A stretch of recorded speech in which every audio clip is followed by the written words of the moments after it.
Imagine a time when flying wasn't routine, when stepping into an airplane felt like stepping into the future. Between the world wars, pilots weren't just pilots, they were rock stars. Airplanes weren't just machines, they were works of art. This was the Golden Age of Aviation.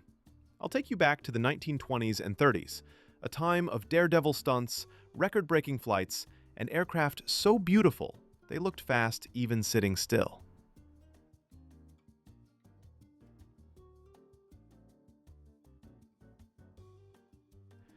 When World War I ended, thousands of trained pilots came home, and they weren't ready to give up the sky.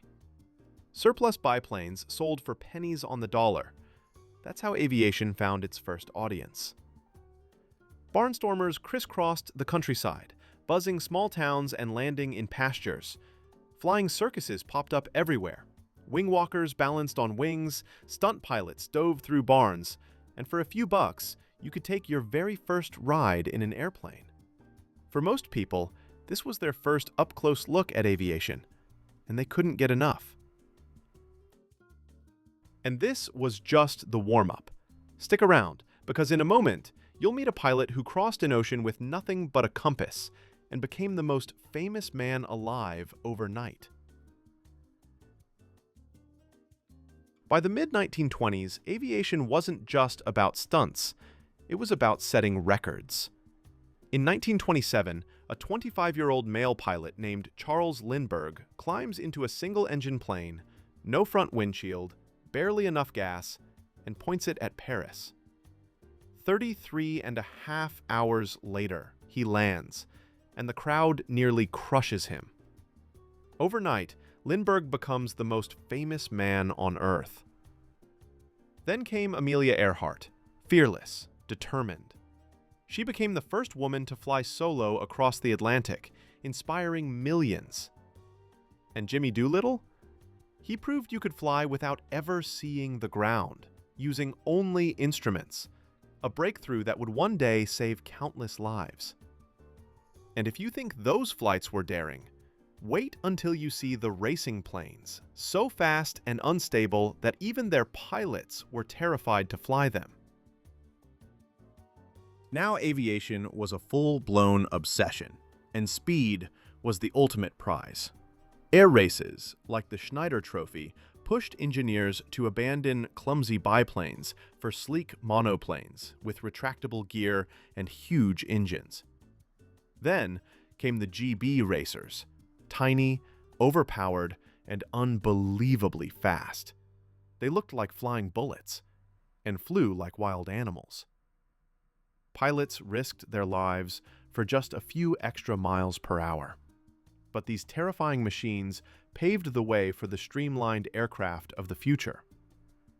And right when aviation looked like pure adrenaline and danger, something surprising happened.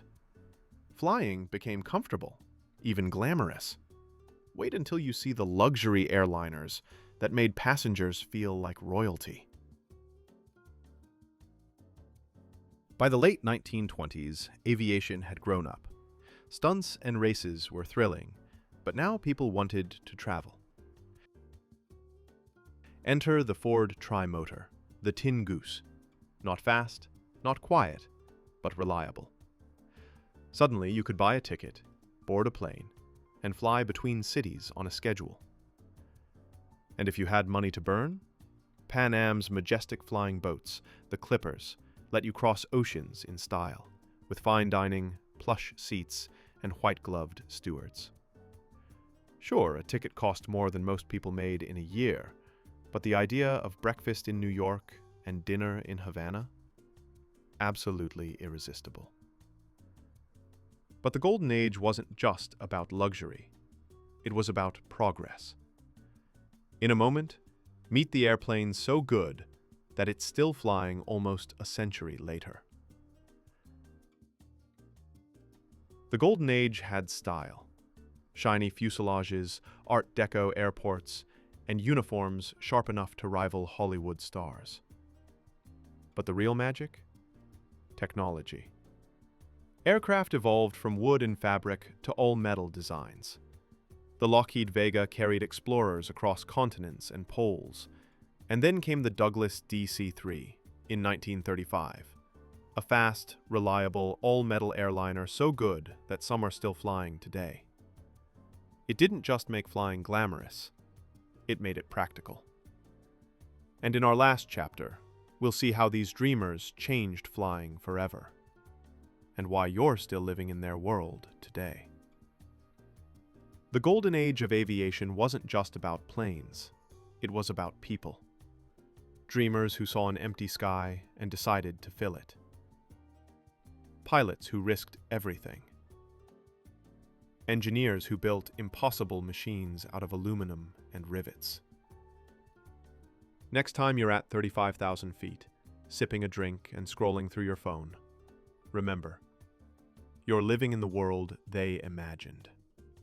A world born when flying was wild, dangerous, and breathtakingly beautiful. This was the Golden Age of Aviation.